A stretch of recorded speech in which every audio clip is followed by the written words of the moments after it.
Pourquoi tout va s'effondrer? Cette vidéo va vous faire perdre le moral, je vous préviens. À visionner pour ceux qui ont envie de savoir ce qui les attend.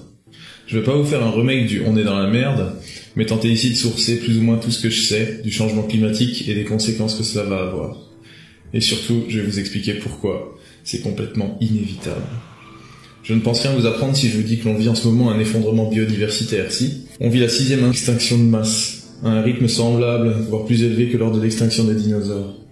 Le problème, lorsqu'on bute 50% des animaux sauvages terrestres en 50 ans, c'est que ça a quelques petites répercussions. Dans les océans, le fait d'avoir exterminé 90% des baleines et des requins est un danger sans précédent pour le phytoplancton. La baleine a un effet boost sur celui-ci et sur le krill, le requin étant quant à lui l'apex prédateur des océans et régule toute la chaîne alimentaire marine.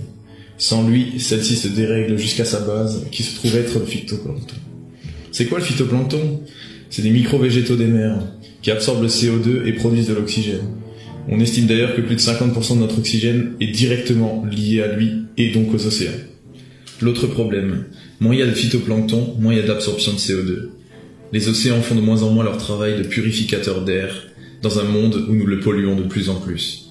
Pour le phytoplancton, il n'y a pas que les pertes de baleines et de requins qui le mettent en danger. Il y a aussi la profusion de plastique, l'acidification, les dead zones, les rejets de pétrole, la pollution sonore qui empêche les mammifères de chanter et donc de se retrouver pour s'accoupler.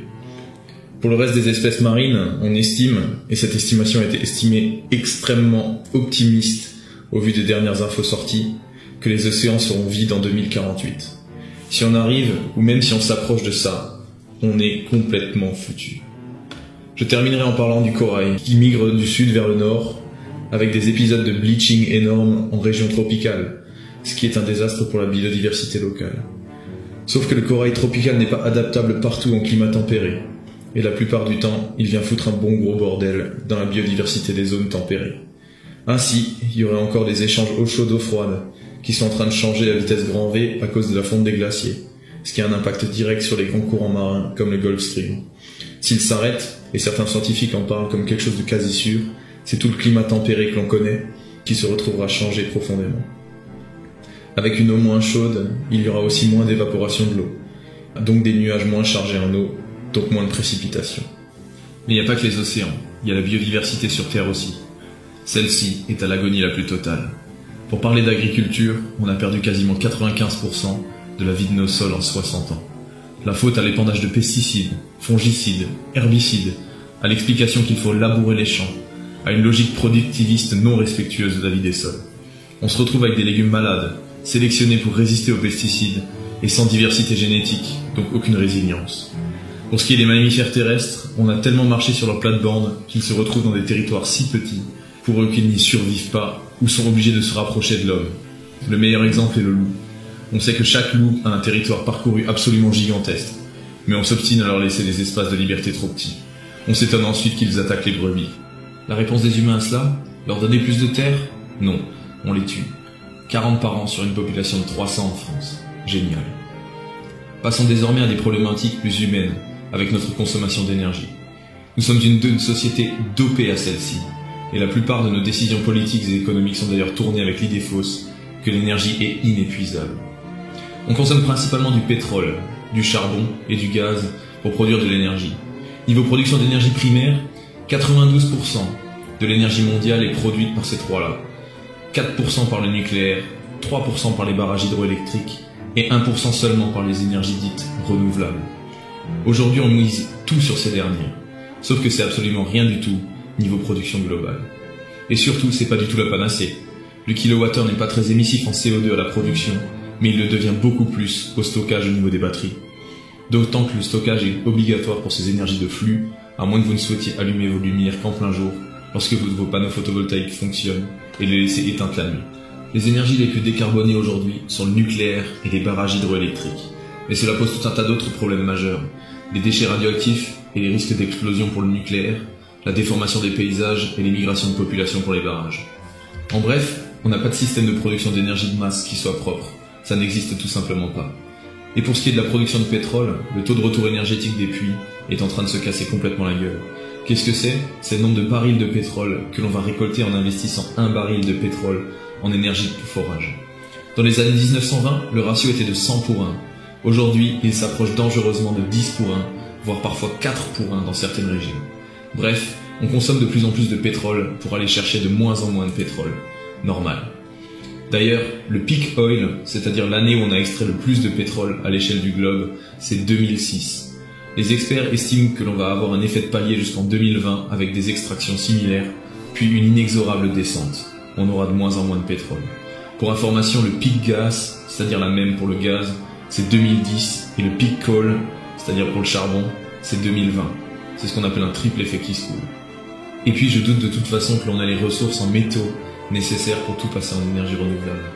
En effet, les ressources métalliques non plus ne sont pas éternelles, mais sont utilisées en plus grande quantité chaque jour, en grande partie dans nos appareils connectés, mais également dans toute l'industrie. Le problème avec ça, c'est que c'est absolument pas recyclable. Moins de 1% des métaux rares contenus dans un téléphone sont recyclés et réutilisés. Pour vous donner un exemple concret, 95% du titane que nous utilisons n'est pas sous forme métallique. Il s'agit du colorant blanc universel. On a donc du titane dans toutes nos peintures blanches. Vous croyez qu'on va commencer à poncer nos murs blancs pour recycler du titane? Non, il est perdu. C'est pareil avec les 3% de tungstène présents en alliage dans certaines portières de voitures, ce ne sera jamais recyclé en tungstène pur. Et puis, il n'y a pas que pour les métaux, qui à la limite se recyclent quasi à l'infini. Le plastique ne se recycle au maximum que 7 fois. Après, il perd toutes ses propriétés et devient inutilisable. Bref, l'économie circulaire est un doux rêve, complètement irréalisable. Le problème de notre utilisation de métaux rares, les mines sont de moins en moins concentrées en minerais, donc il faut retourner de plus en plus de terre pour en récolter la même quantité. Donc de plus en plus d'énergie dépensée pour la même chose. Je ne vais pas vous faire la liste des pics, des différents métaux, mais il va falloir s'attendre à des pénuries très rapidement. Tout ça pour dire que dans ce contexte, construire des milliers de panneaux solaires ou d'éoliennes comportant tous des métaux rares pour compenser les autres énergies me paraît être un doux rêve. Mais enfin, on va quand même bien avoir un économiste qui va nous expliquer que c'est possible. On va passer à l'exploitation animale. On consomme énormément de ressources alimentaires et d'eau pour nourrir des animaux, alors qu'on pourrait utiliser ces ressources pour nous nourrir nous, ou pour faire se reposer des champs de production. Les animaux d'élevage produisent également un gaz nommé méthane, considéré comme minimum 30 fois plus polluant que le CO2. L'élevage consomme une quantité astronomique d'eau et contribue en grande partie à la déforestation amazonienne et à la surpêche. Il faut savoir qu'on nourrit principalement les porcs avec des farines animales de poissons. Je ne parlerai même pas du problème éthique des abattoirs. Toutes ces choses, production d'énergie, de métaux, de transport, de viande, polluent et donc par ricochet font augmenter la température du globe. Les scénarios diffèrent, mais disons que si tous les pays ayant signé l'accord de la COP21 font ce qu'ils ont dit, ce qui est très loin d'être sûr, on va avoir une élévation de la température moyenne du globe de 3,5 degrés en 2100 par rapport à 1850. 3,5 degrés, ça paraît rien comme ça, sauf que c'est absolument gigantesque de chez gigantesque. Ça correspond globalement à, accrochez-vous, l'Arctique qui fond et l'océan qui se dilate, donc l'augmentation du niveau des océans. La Floride n'existe plus, Miami et New York non plus, le Bangladesh, la Camargue, pas mal d'îles du Pacifique sont rayées de la carte. Les glaciers du Tibet qui fondent, donc en été les 3 fleuves principaux d'Asie, dont le Gange, sont à sec. Je vous laisse imaginer les problématiques dans des bassins de population aussi densément peuplés. Shanghai se retrouve aux portes d'un désert.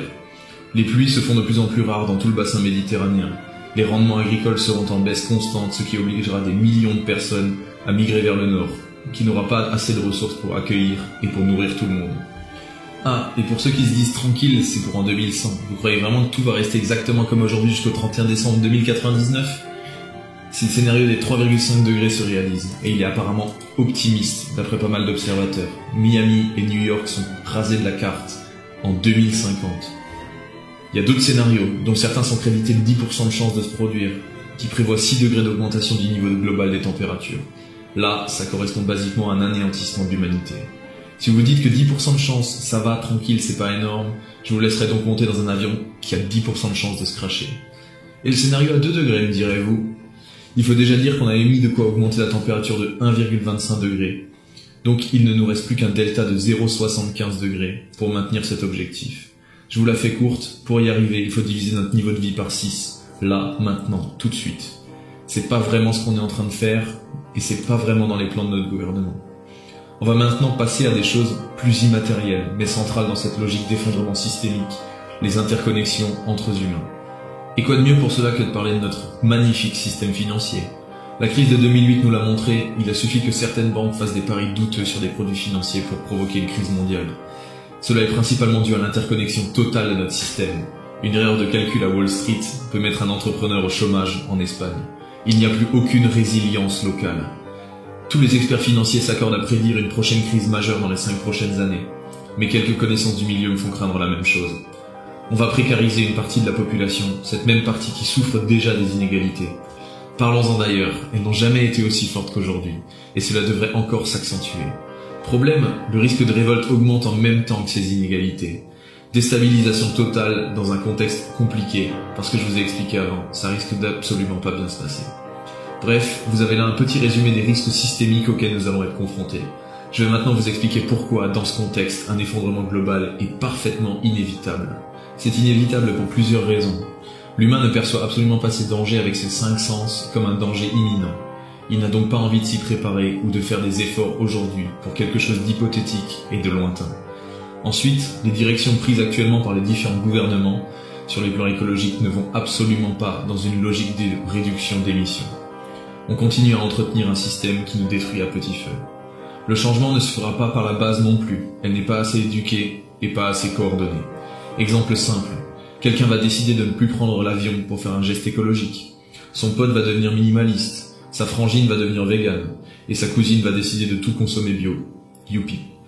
En soi, chaque action est pertinente individuellement. Mais collectivement, elle perd de son importance. La frangine végane va se priver de viande, mais tous les autres continueront à en consommer. L'action se noie dans la masse. Le cousin va baisser son chauffage, mais les autres vont le laisser à la même température. L'action est également noyée dans la masse. Pour être efficace, il faudrait que tous ensemble, ils, elles, choisissent un ou plusieurs leviers d'action et agissent tous en ce sens. Le problème, c'est que c'est faisable à l'échelle de la bande de potes, c'est pas faisable de manière autogérée à l'échelle mondiale. Le changement depuis la base est pour moi une illusion. Un gouvernement qui déciderait d'imposer des mesures drastiques pour limiter la hauteur de chute de l'effondrement, il se ferait conspuer par la population et virer aux prochaines élections. Le peuple n'acceptera jamais de diviser son niveau de vie par 6. Même avec un souci pédagogique énorme, une majorité des gens ne voudront surtout pas revenir sur leur confort. Et c'est sans compter les gens n'ayant même pas accès à ce que nous, occidentaux, appelons minimum de confort. Allons donc donner des leçons et expliquer à des gens qui n'ont pas l'eau courante qu'il faut se serrer la ceinture. Le président indien disait avant la COP21 « Vous les occidentaux et vos bonnes paroles, je prendrai en compte le réchauffement climatique le jour où ma population aura le même niveau de vie que vous. » Difficile de lui en vouloir sur le plan humain d'ailleurs. La lutte contre les inégalités est un enjeu majeur, et c'est aux pays dits riches de montrer l'exemple. Mais bon, ils ne le feront pas car 1. Rien ne les pousse fondamentalement à le faire, et 2. Ils, elles, ne sauraient même pas comment s'y prendre pour diviser leur niveau de vie par 6. Au niveau politique, tout est cadenassé de l'intérieur. La preuve la plus flagrante est que Nicolas Hulot ne fait absolument rien dans notre gouvernement sur le plan écologique. Ces mesures sont des mesurettes bien loin des réalités. Même lui n'arrive absolument rien à faire ou à changer. Il doit plier sur tout et n'importe quoi. Nos gouvernements, reflets de notre société, ne prennent aucunement l'écologie en compte dans leurs calculs. Rien ne changera de ce côté-là non plus. Bref, un changement depuis la base est illusoire, un changement des politiques est impossible. C'est cadenassé, il n'y a aucune solution. L'effondrement est selon moi parfaitement inévitable. Du coup, que fait-on, me direz-vous?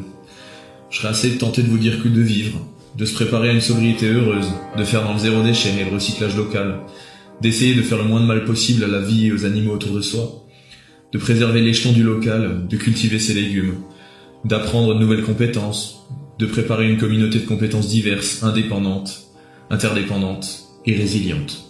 Et surtout, et ce sera le mot de la fin, on n'oublie pas de s'aimer.